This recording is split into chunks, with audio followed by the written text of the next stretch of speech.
Assalamu alaikum. Today we are going to continue our unit number 6, work and energy. We have already studied 2 lectures on this topic.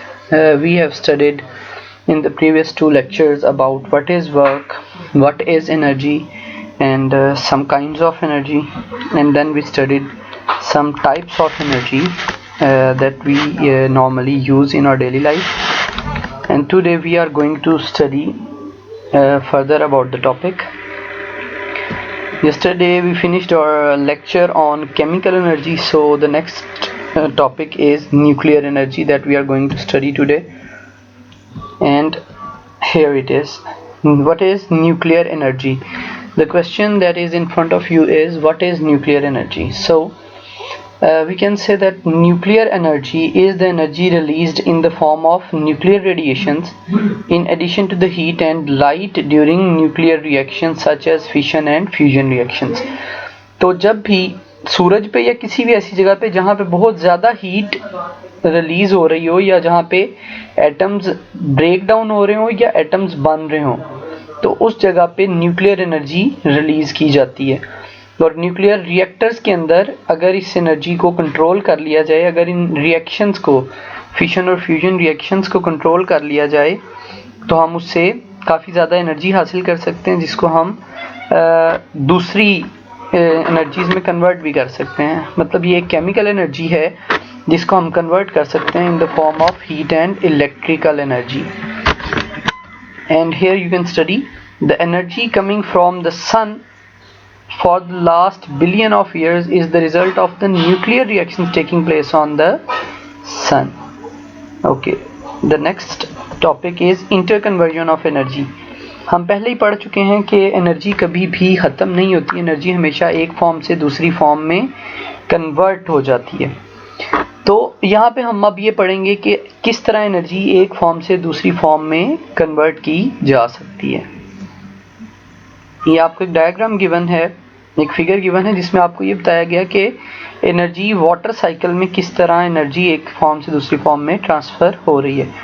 अगर आप start से यहाँ सन के पास अगर आप dark cloud से देखें तो यहाँ से बारिश नीचे आ रही है, तो ये मूविंग वाटर में कौन सी एनर्जी है? Kinetic energy due to motion.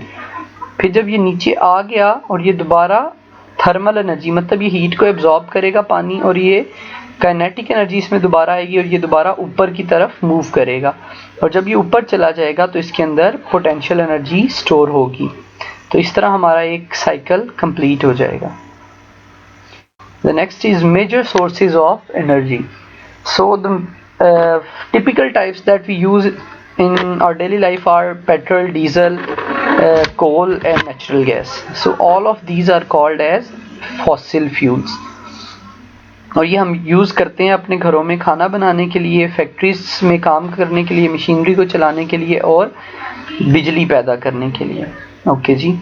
We use fossil fuel such as coal, oil and gas to heat our houses and run the industry and transport.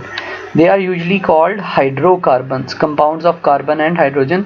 When they are burnt, they combine with the oxygen from the air. The carbon becomes carbon dioxide and it also pollutes our air. You can study further about this topic in your book. The next heading is nuclear fuels. Previously we studied about the nuclear reactions या nuclear energy. तो nuclear energy जो है ये nuclear fuel provide करती है. The nuclear fuel is we get energy as a result of fission reaction. तो जब fission reaction होता है तो क्या होता है? एटम्स ब्रेक डाउन होते हैं, और जब एटम्स टूटते हैं, जिस तरह के आप अगर इधर देखें, during the fission reaction heavy atoms such as uranium atom split up. Split up मतलब वो टूट जाते हैं इनटू स्मॉलर पार्ट्स, अपने स्मॉलर पार्ट्स में. और जब वो टूटते हैं तो वो उसके साथ साथ क्या रिलीज करते हैं? बहुत सारी एनर्जी. क्योंकि ये ब्रेक डाउन ऑफ एटम जो है ये क्या होगा?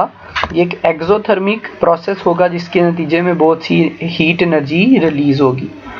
Nuclear power plants give out a lot of nuclear radiations and vast amount of heat.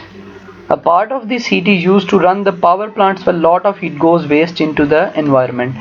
तो ये जो heat nuclear power plants produce करते हैं, इसको यूज़ किया जाता है बिजली बनाने